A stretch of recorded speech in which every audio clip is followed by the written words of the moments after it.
Good morning students. आज का हमारा टॉपिक है voltage feedback shunt input circuit. हम लोग फीडबैक सर्किट्स के बारे में पढ़ रहे थे, जिसके अंदर हमने पहला टॉपिक किया था कि voltage feedback series input circuit. ठीक है, वहां पर हम लोगों ने फीडबैक तो वोल्टेज फीडबैक यूज किया था, लेकिन जो हमारा इनपुट था वो क्या था? सीरीज इनपुट था। आज हम लोग पढ़ेंगे शंट इनपुट के बारे में, यानी जो हम फीडबैक देंगे वो किस प्रकार दे रहे हैं। आउटपुट से हम लोग क्या लेंगे? पैरेलल में वोल्टेज लेंगे। ठीक है, जिस प्रकार हमने फीडबैक सर्किट्स में पढ़ा था, जो हमारी फीडबैक टेक्निक्स थी वहां पर, कि वोल्टेज फीडबैक और करंट फीडबैक के बारे में। तो जो वोल्टेज फीडबैक है वो भी दो टाइप से था, एक तो सीरीज इनपुट और एक शंट इनपुट। तो सीरीज इनपुट में हम लोगों ने पहले जो टॉपिक किया था वो हमने सीरीज का किया था, आज हम शंट इनपुट वाला करेंगे। तो सीरीज इनपुट में हमने कौन सा ट्रांजिस्टर था? कॉमन कलेक्टर ट्रांजिस्टर को यूज किया था। कॉमन कलेक्टर ट्रांजिस्टर के अंदर हमेशा आउटपुट कहां पर लेते हैं? इमीटर टर्मिनल के ऊपर। ठीक है, इमीटर टर्मिनल में आरई रेजिस्टेंस हमने यूज किया था और वहां पर क्या लिया जाता है? आउटपुट लिया जाता है। और जो हमारा शंट इनपुट सर्किट है, शंट इनपुट सर्किट के अंदर आउटपुट जो लेंगे, यानी यहाँ पर हम लोग कॉमन इमीटर ट्रांजिस्टर को यूज कर रहे हैं।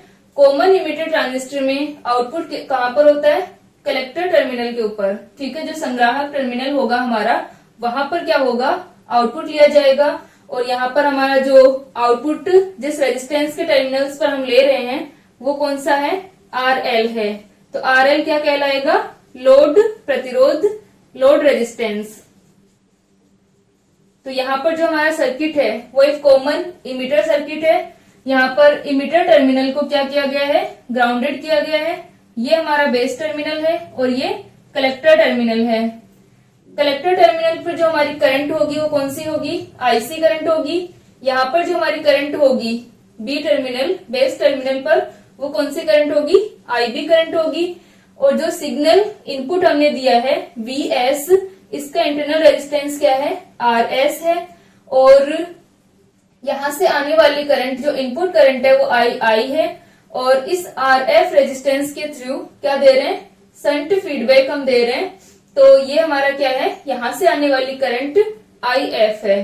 ठीक है, ये फीडबैक रेजिस्टेंस है। F किसको शो कर रहा है? फीडबैक को। और करंट जो होगी फीडबैक वो If है। अब जो RL है, यहाँ के इसके सिरों पर जो टर्मिनल पर जो वोल्टेज होगी वो कौन सी होगी? V0 वोल्टेज होगी, आउटपुट वोल्टेज होगी। तो यहाँ पर फीडबैक प्रिंसिपल का यूज करके हम क्या करेंगे? इसके प्रतिरोध, निवेश प्रतिरोध, निर्गम प्रतिरोध और वोल्टता लब्धि, वोल्टेज गेन को निकालेंगे। VCC यहाँ पर पावर सप्लाई है। ठीक है, तो ये जो हमारा सर्किट है वो किसका सर्किट है? फिक्स्ड बायस जो सर्किट है वो है। हमने प्रीवियस लेक्चर में पढ़ा था कि फिक्स्ड बायस सर्किट को हम इस तरह से बनाते हैं।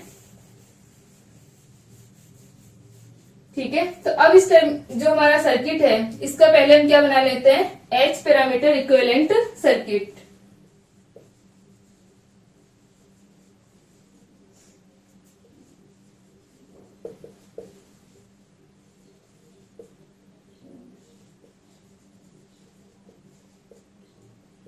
H पैरामीटर इक्विवेलेंट सर्किट जब हम बनाते हैं तो यहाँ पर जो हमारे H पैरामीटर्स हैं, 4 H पैरामीटर्स होते हैं।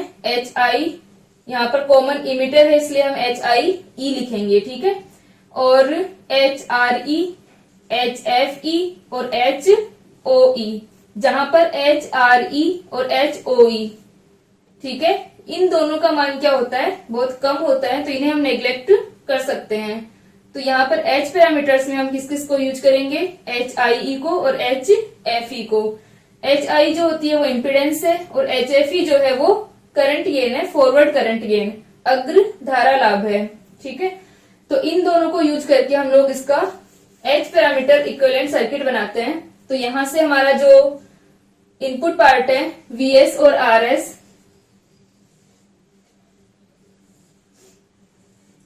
ट्रांजिस्टर हमारा कॉमन इमिटर ट्रांजिस्टर है, यानी यहाँ पर जो ग्राउंडेड टर्मिनल होगा वो कौन सा होगा, इमिटर होगा। इसके बाद में जो यहाँ पर हमारा टर्मिनल है वो कौन सा है, बेस टर्मिनल, और इम्पीडेंस क्या होगी, HIE होगी।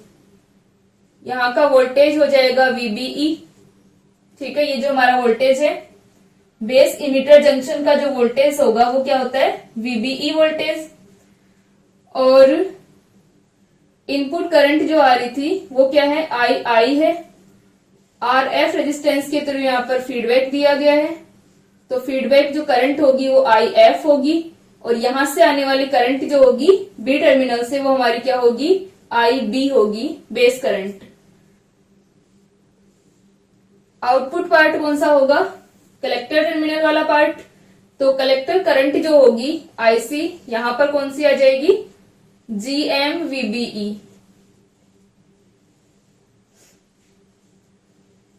RL रेजिस्टेंस और RL के सिरों पर वोल्टता होगी V आउटपुट। तो यहां पर V आउटपुट का संट फीडबैक लिया गया है। ठीक है,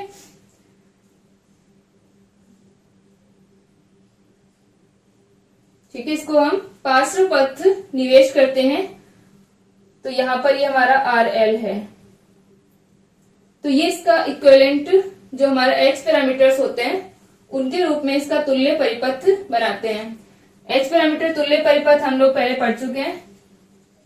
बाकी जो ट्रांजिस्टर को H पैरामीटर्स में जब हम चेंज करते हैं H पैरामीटर तुल्य परिपथ में, इसके लिए मैं आपको न्यूमेरिकल करवा दूंगी, वहां से अच्छे से आ जाएगा समझ में। तो यहाँ पर ये हमारा सर्किट है। अब इस सर्किट के अंदर हमको क्या क्या निकालने हैं, क्योंकि जब हम वोल्टेज गेन निकालेंगे AV, तो AV का मान क्या होता है हमारे पास में, फीडबैक देने के बाद AF इक्वल्स टू आता है A1 माइनस A बीटा। यानी हमें निकालना है कि फीडबैक के बिना गेन क्या होगा। इस सर्किट से हम लोग निकालेंगे कि विदाउट फीडबैक वोल्टेज गेन क्या आएगा, और उसके बाद में रेजिस्टेंस क्या होगा, RI का मान, और RO का मान क्या होगा। विद फीडबैक हम लोगों ने पढ़ा था कि जब हम फीडबैक देते हैं तो इनपुट और आउटपुट रेजिस्टेंस पर क्या इफेक्ट होता है, वो हमारे पास फॉर्मूले हैं। उनको यूज करके हम RI और RO के मान निकाल लेंगे पहले, और फिर उनको यूज करके विद फीडबैक हम इसका मान निकालेंगे। पहले इन दोनों सर्किट को बना लो, फिर हम आगे करते हैं।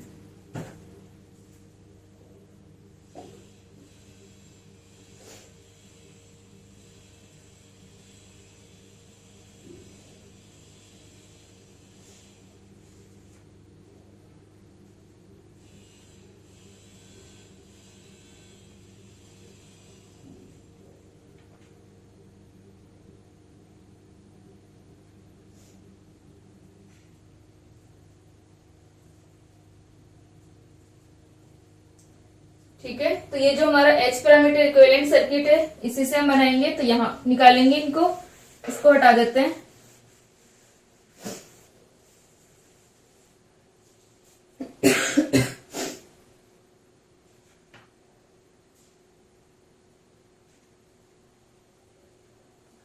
तो यहाँ पर जो हमारी करंट है, अगर हम इस पे ये जो हमारा टर्मिनल है यहाँ पर किरचॉफ्स लॉ लगाएं, तो किरचॉफ्स लॉ अगर हम यूज करेंगे तो क्या हो जाएगा, इस नोड पॉइंट के ऊपर IB equal to II plus IF। ठीक है, IB equal to II plus IF होगा। अब अगर हमारा जो गेन है, इस एम्पलीफायर का अगर गेन बहुत ज्यादा है तो IB का मान क्या होगा, बहुत कम होगा। ठीक है, तो यहां से हम लिख सकते हैं II इक्वल्स टू माइनस का IF। यदि प्रवर्धक की लब्धि A अधिक है तो आधार धारा का मान बहुत कम होगा।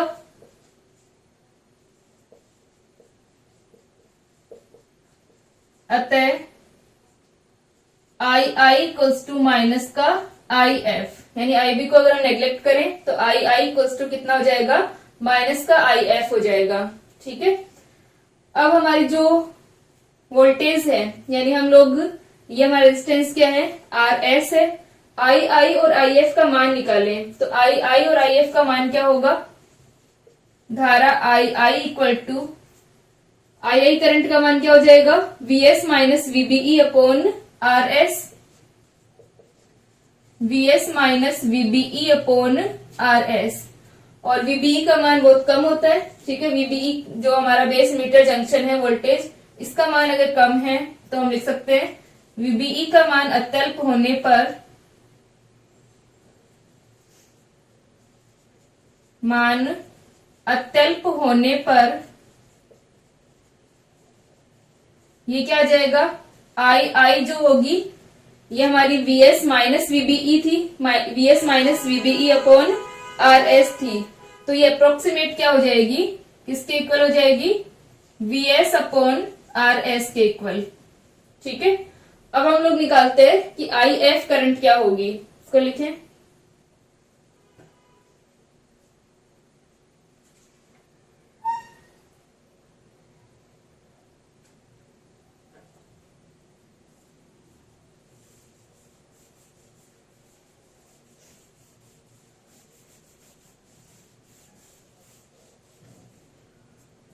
IF का मान हो जाएगा IF equal to, IF current हम लोग, ये वाली जो हमारी करंट आ रही है फीडबैक करंट, और हम इस रेजिस्टेंस RF के लिए ये मान के चल रहे हैं कि इस दिशा से यहाँ पर कोई संकेत नहीं जा रहा है, यानी इस अग्र दिशा से, यहां से ही इसमें से करंट फ्लो हो रही है। ठीक है, जो हम बैक दे रहे हैं, यानी रिवर्स जो हम इसमें दे रहे हैं, फीडबैक दे रहे हैं, तो यही करंट इसके अंदर से आ रही है।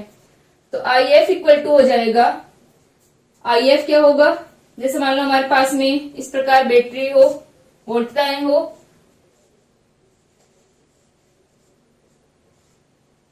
ठीक है, तो करंट क्या होती है इसमें, ये वाला वोल्टेज V1 और ये वाला वोल्टेज V2, तो और ये करंट, अगर रेजिस्टेंस हमारा R है तो करंट क्या होगी, V1 minus V2 upon R। ठीक है, या चाहे हम V2 minus V1 upon R ले लें, तब करंट की डायरेक्शन ये वाली आ जाएगी। तो यहां पर भी हमारा क्या है, VO voltage minus VBE voltage divided by ये रेजिस्टेंस कौन सा हो जाएगा, RF। तो यह आ जाएगा VO minus VBE divided by RF। ठीक है, और वही अगर VBE का मान बहुत कम है तो क्या हो जाएगा, ये IF equal to approximate VO upon RF। तो हमारे पास में I का मान आ गया और IF का मान आ गया।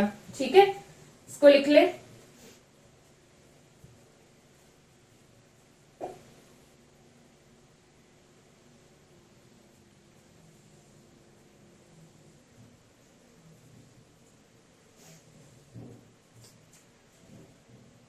अपना ये टॉपिक होने के बाद में मैं आपको एक न्यूमेरिकल करवाऊंगी, जिसमें हम लोग H पैरामीटर्स में चेंज करते हैं। जो हमारा ट्रांजिस्टर का कोई भी अगर फिक्स बायस या सेल्फ बायस में अगर हमें ट्रांजिस्टर का सर्किट दिया हुआ है, हम लोगों ने जो फिक्स बायस और सेल्फ बायस पढ़ी थी, इस प्रकार से हमारे रेजिस्टेंस लगे होते थे।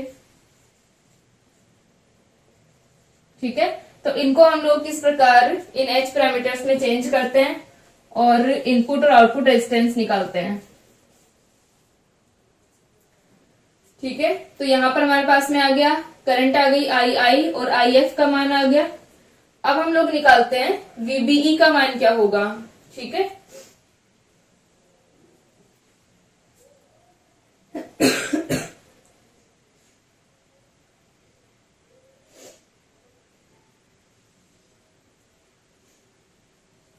ठीक है, इस सर्किट में हम लोग क्या करवा रहे हैं, पार्श्व पथ पुनर्निवेश करवाते हैं। इसलिए जो ये स्थिर बायस हमारा परिपथ बन रहा है, ये पार्श्व पथ पुनर्निवेश परिपथ कहलाता है।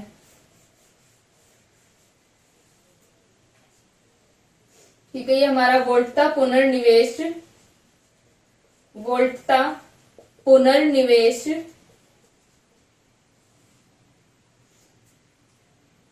पार्श्व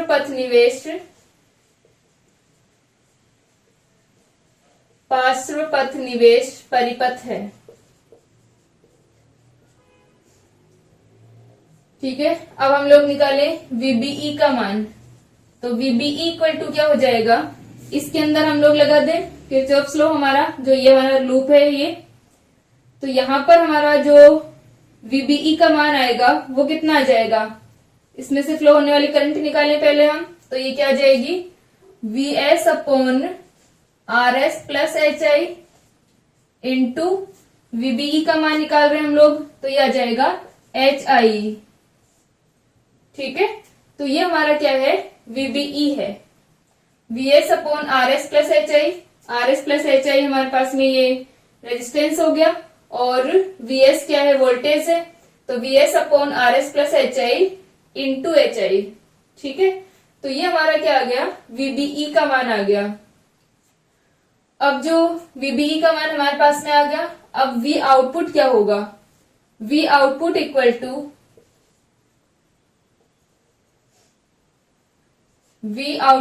टू कितना हो जाएगा,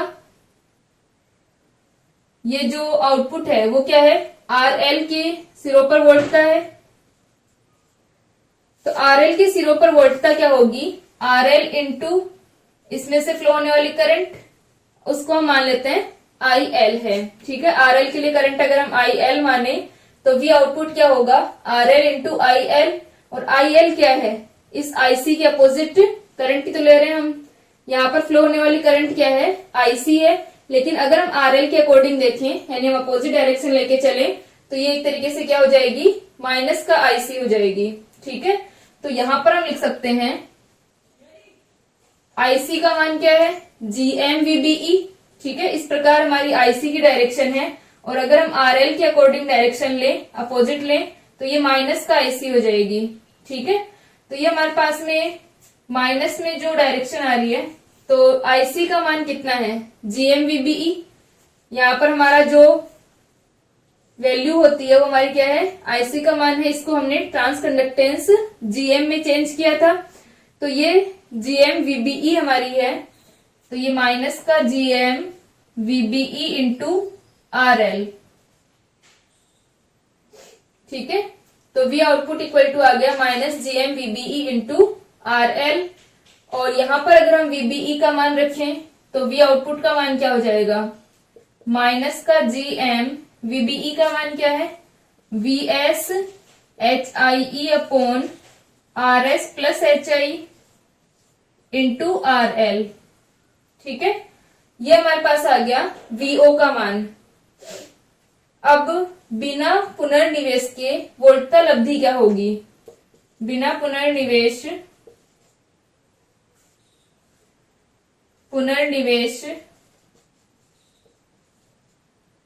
वोल्टता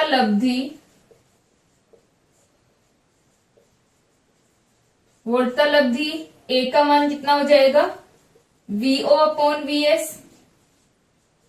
ठीक है, V output upon V input. तो V output upon V input होगा, तो यहां पर हमारे पास में VO अपॉन VS का मान हम निकाल सकते हैं इससे। तो ये वैल्यू आ जाएगी माइनस का GMHIE upon RS plus HI।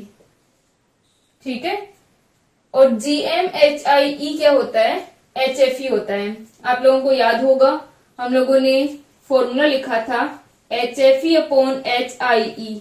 HFE upon HIE क्या होता है, HFE हमारा होता है करंट IC अपॉन IB। ठीक है, और HIE होता है हमारा, ये इनपुट इम्पीडेंस है, तो ये हो जाएगा VBE अपॉन IB, यानी IB अपॉन VBE होगा। तो हमारे पास में HFE का मान आया था IC अपॉन VBE। ठीक है, ये किसकी, कंडक्टेंस की डायमेंशन है, इसकी यूनिट जो होगी वो कंडक्टेंस की होगी, चालकता की होगी। ठीक है, जो प्रतिरोध या प्रतिबाधा होती है वो तो क्या होती, V अपॉन I होती है, और चालकता क्या होगी, उसका इनवर्स होगी, तो ये I अपॉन V है। ठीक है, लेकिन ये कंडक्टेंस क्या है, ट्रांस कंडक्टेंस है, क्योंकि किस किस का रेशियो है, आउटपुट करंट और इनपुट वोल्टेज का रेशियो है। तो आउटपुट करंट और इनपुट वोल्टेज का रेशियो होने के कारण हम इसे क्या कहते हैं, ट्रांस कंडक्टेंस GM कहते हैं। ठीक है, तो HFE upon HIE equal to क्या होता है, जी एम होता है। तो यहां पर हम लोग लिख सकते हैं इसको H F E equal to G M H I E. ठीक है, तो यहां पर जो हमारा जी एम एच आई ई है इसकी जगह हम यूज कर सकते हैं किसको, एच एफ ई को। तो हम लिख देंगे ए इक्वल टू माइनस का जी एम एच आई की जगह H F E R L upon are S plus H I. ठीक है, ये हमारे पास में ए का मान आ गया और ये विदाउट फीडबैक है। अब हम लोगों को निकालना है फीडबैक, जो हमारा बीटा का मान है वो हमें निकालना है। तो बीटा का मान क्या हो जाएगा, बीटा इक्वल टू हो जाएगा पुनर्निवेशी वोल्टता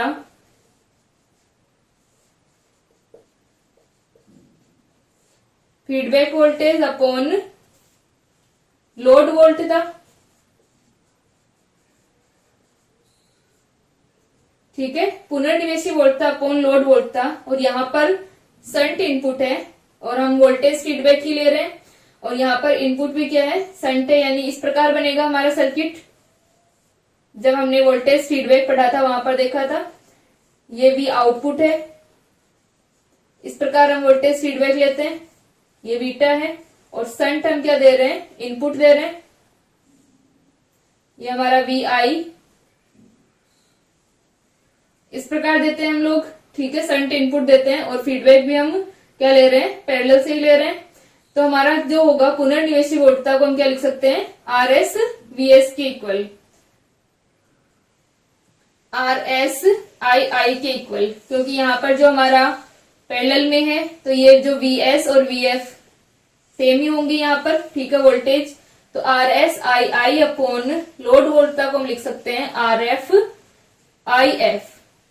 ठीक है, तो ये हमारे पास में आ गया are S I I upon R F I F.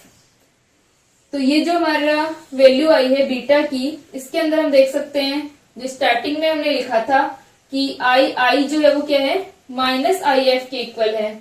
यही था हमारे पास में कि I I plus I F equal to I B था, और आई बी हमारा नेग्लेक्ट करने पर हमारे पास में रिजल्ट आया था माइनस का आई एफ।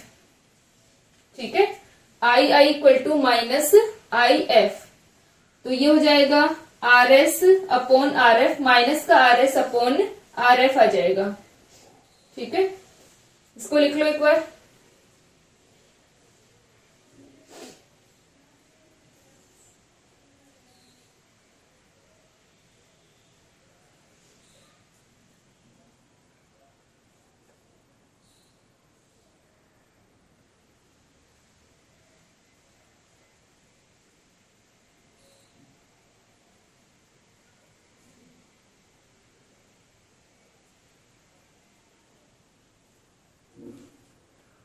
ठीक है, यहां तक हो गया। ये हमारा नेगेटिव रहेगा, रिवर्स। ठीक है, तो यहां से अपने पास में बीटा का मान आ गया और ए का मान भी आ गया। तो हम लोग निकाल सकते हैं कि फीडबैक के बाद में वोल्टेज गेन क्या होगा। ठीक है, बीटा का मान हमारा हो जाएगा R S upon R F. तो ए बीटा का मान कितना हो जाएगा, ठीक है, ए बीटा का हमारे पास में मान आ जाएगा, नेगेटिव फीडबैक है, यहाँ पर हमने माइनस में लिया है, तो ये I I equal to minus I F था, तो ये वापस से पॉजिटिव हो जाएगा।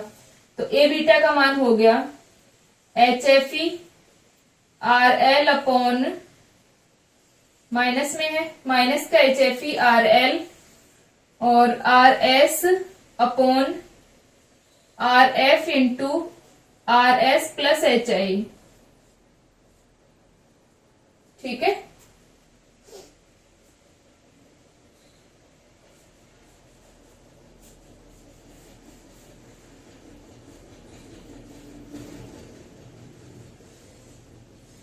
तो अब हम लोग निकालते हैं। यहां तक हमने सारी वैल्यूज निकाल ली, ए बीटा का मान हमने निकाल लिया और वी आउटपुट और वी बी ई सारे वैल्यूज हम निकाल चुके हैं।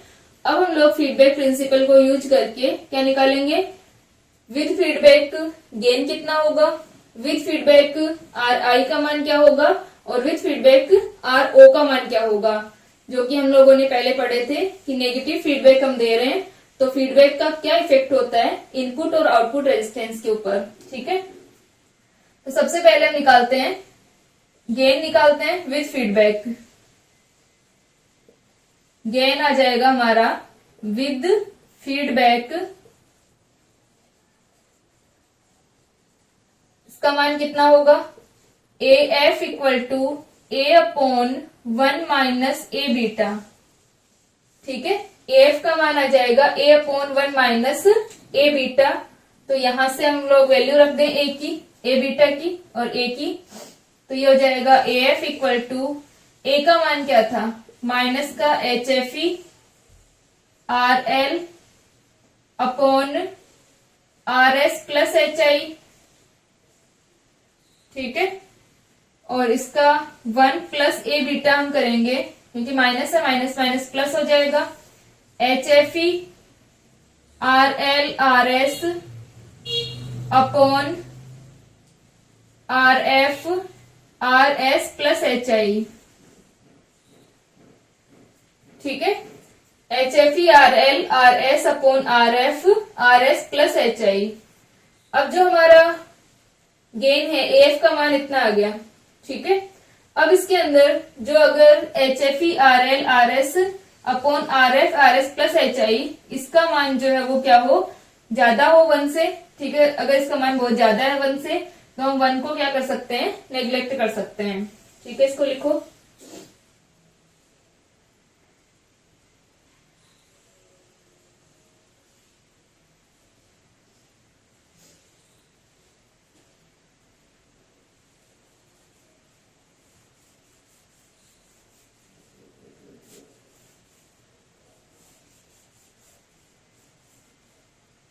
तो हम लिख सकते हैं कि यदि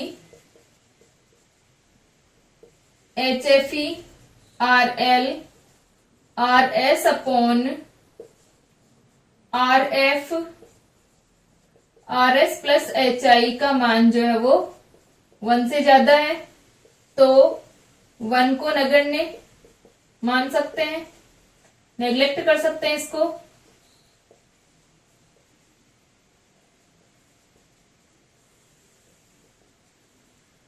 तो यहां से हमारा आ जाएगा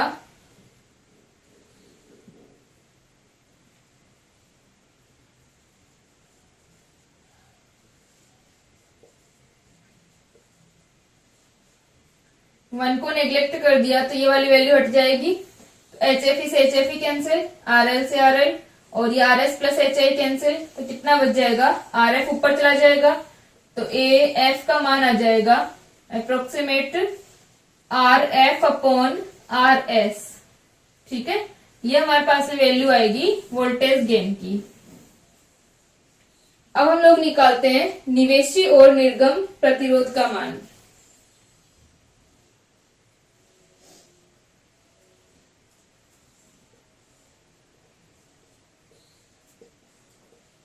निवेशी प्रतिरोध,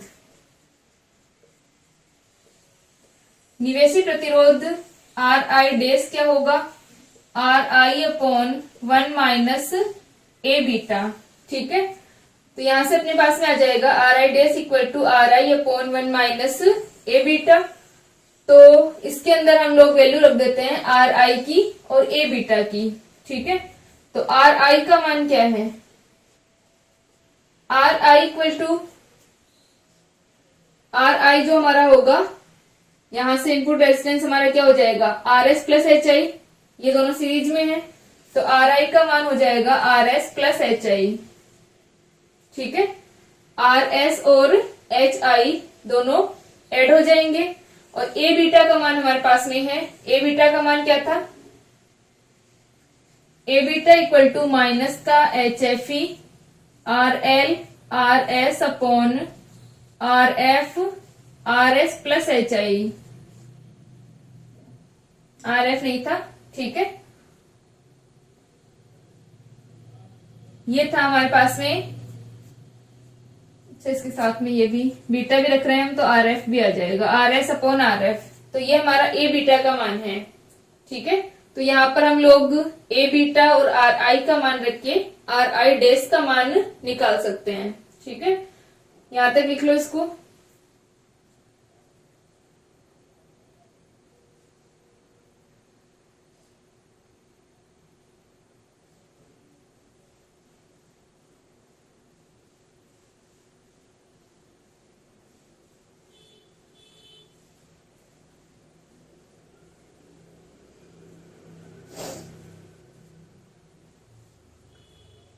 ठीक है, यहां तक आ गया।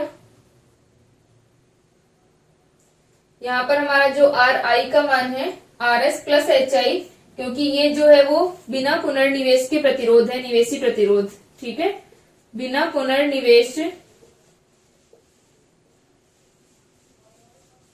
निवेशी प्रतिरोध है।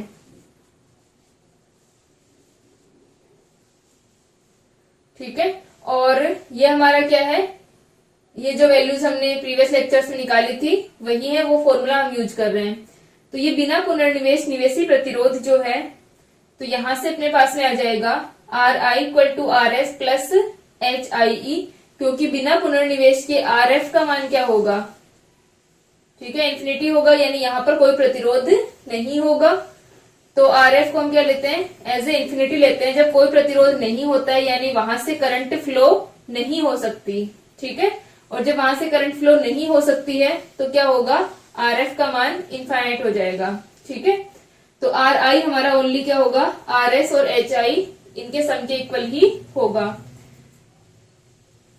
तो ये वैल्यू हमारे पास में आ गई, ए बीटा का मान है, इन सबको हम रख दें।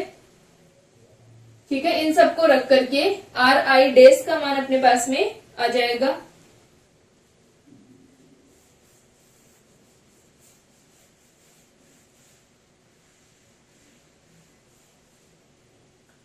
तो R I dash equal to कितना हो गया, आर आई का मान R S plus H I upon 1 plus H F E R L R S upon R F R S plus H I. ठीक है, तो ये अपने पास में R I dash equals to R S plus H I 1 plus H F E R L R S upon R F into R S plus H आई। ये are I dash का मान आ गया, और आर आई डैश का मान जो होता है वो लेस देन होगा आर आई से। ठीक है, क्योंकि ये जो आर एस प्लस एच आई है यही तो हमारा आर आई है। ठीक है, और इस आर आई में डिवाइड हो रही है वाली वैल्यू, ठीक है, 1 प्लस होकर के इसको हम डिवाइड कर रहे हैं, तो आर आई डैश का मान जो होगा वो कम होगा आर आई से, यानी निवेशी प्रतिरोध जो है विद फीडबैक क्या होगा, लेस देन होगा निवेशी, ये जो हमारा इनपुट रेजिस्टेंस है विदाउट फीडबैक। ठीक है, इससे क्या आएगा, इसका मान कम आएगा। तो अब हम लोग निकालते हैं निर्गम प्रतिरोध।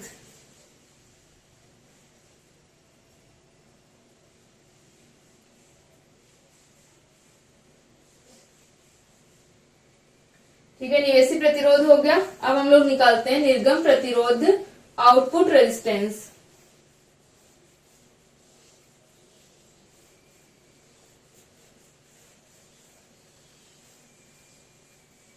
आउटपुट रेजिस्टेंस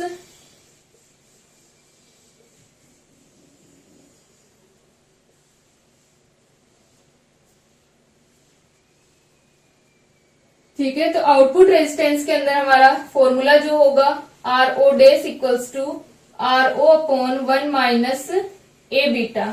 ठीक है, वहां पर जब हमने यूज किया था negative feedback 1 plus A beta था, जब हम ये वैल्यू रखेंगे तो ये 1 प्लस बन जाएगा। ठीक है, तो यहाँ पर अपने पास में are O upon 1 plus A beta वाला फॉर्मूला वही है ये। ठीक है, तो यहां से अपने पास में आ गया R O dash equal to R O upon 1 minus A beta.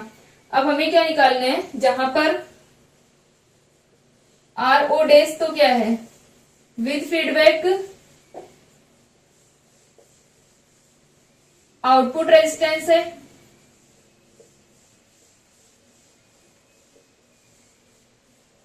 और आर आई क्या है, आर ओ क्या है, विदाउट फीडबैक,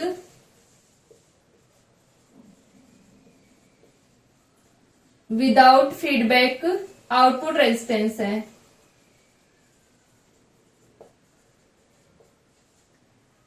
तो इसके अंदर हम लोग आर ओ की वैल्यू और ए बीटा की वैल्यू इससे पुट कर दें तो हमारा क्या आ जाएगा, आर ओ डेज का मान आ जाएगा। ठीक है, तो यहां से हम लोग वैल्यू रख सकते हैं इसकी। अब जो आर ओ है, अगर हमारा एच ओ ई भी होता है यहाँ पर, तब हमें इनका निकालना पड़ता है आर ओ की वैल्यू, लेकिन एच ओ ई को हम लोग नेग्लेक्ट कर देते हैं। ठीक है, तो वहां से अपने पास में ये अप्रोक्सीमेट किसके इक्वल आ जाता है, आर ओ आर एल के इक्वल आ जाता है, क्योंकि एच ओ ई जो है वो नगण्य है। यहां पर जब हमने आर आई निकाला था तो एच आई शामिल था हमारा। अगर यहाँ पे एच ओ ई भी लगा होता तो हमें क्या करना पड़ता, आर एल के साथ में एच ओ ई को भी कंसिडर करना पड़ता। ठीक है, लेकिन यहाँ पर एच ओ ई क्या है, नेग्लेक्ट है, नगण्य किया हुआ है, तो आर ओ जो होगा वो आर एल के इक्वल हो जाएगा। ठीक है, अब हम लोगों ने पढ़ा था कि जब हम आर ओ निकालते हैं, निर्गम प्रतिरोध जब हम निकालते हैं, तो हम इन टर्मिनल्स को क्या मानते हैं, ओपन मानते हैं। तो वहां पर हमें कंडीशन लेनी पड़ेगी R L tends to infinity की। ठीक है, क्योंकि अगर हम इन्फिनिटी रखते हैं तब तो इन्फिनिटी अपॉन इन्फिनिटी अगर हमारा बन जाएगा, लेकिन हम क्या करते हैं, यहाँ पर लिमिटिंग वैल्यू लेते हैं, सीमांत मान लेते हैं और R L tends to infinity के लिए सोल्व करते हैं। जैसे हमने प्रीवियस लेक्चर में R E tends to infinity लिया था, वैसे यहाँ पर R L tends to infinity लेंगे, क्योंकि यहाँ पर हमारे जो लोड वोल्टेज, लोड रेजिस्टेंस जो है वो आर एल है। तो आर ओ डेस में हम मान रख दें, तो आर ओ डेस, आर ओ हमारा आर एल ही है, क्योंकि एच ओ ई हमारा यहाँ पर लगा नहीं है। तो R L upon 1 plus H F E R L R S upon R F R S plus H I. ठीक है, और साथ में लिमिट क्या होगी, R L tends to infinity, R O dash equal to R L limit R L tends to infinity.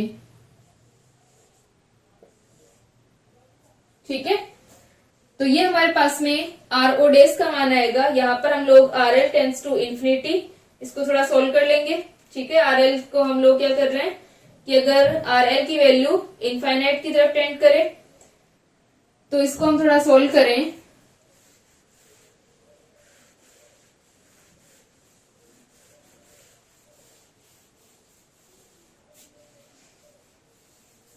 तो ये आ जाएगा R O dash equals to limit R L tends to infinity, और ये बन जाएगा R L into R F plus R F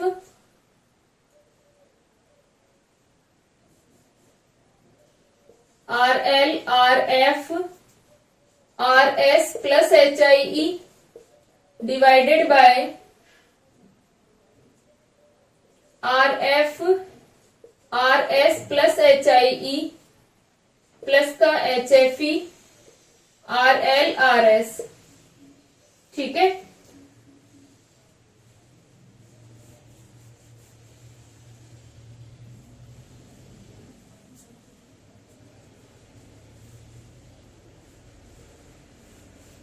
इसको हमने सोल्व कर लिया थोड़ा। ठीक है, are F R S plus H आई को हमने क्या लिया है, एलसीएम लिया है, और उसके बाद में are F R S plus H आई जो है ये क्या चला जाएगा, ऊपर चला जाएगा। ठीक है, यहाँ पर न्यूमरेटर में आ जाएगा हमारे पास में ये वैल्यू। अब इसमें से हम आर एल को कॉमन ले लें, तो R O dash equal to limit R L tends to infinity R L R F R S plus H I, और इसको हम कॉमन ले रहे हैं किसको, आर एल को, तो यह आ जाएगा R F R S plus H I E plus का H F E R S. तो और इसके अपॉन में आ जाएगा आर एल। यहाँ पर R L tends to infinity है, यानी ये लार्ज वैल्यू है। लार्ज वैल्यू से अगर हम इसको डिवाइड कर रहे हैं तो इससे हम नेग्लेक्ट कर सकते हैं, तो ये हो जाएगा limit R L tends to infinity, R L से आर एल कैंसिल, ये बन गया R L tends to infinity, हम इसमें रख चुके हैं, तो ये वैल्यू आ जाएगी are F R S plus H I upon H F E R S. ठीक है, ये हमारा आर ओ डैश का मान आ जाएगा। तो इस प्रकार हम क्या कर सकते हैं कि voltage feedback shunt input circuit हमने यूज किया था, और इस फीडबैक प्रिंसिपल को यूज करके हमें क्या निकालना होता है, करंट गेन, ये वोल्टेज गेन, ठीक है, और आर आई और आर ओ के मान हम निकाल सकते हैं। ठीक है, तो इसको यहां तक कर लें।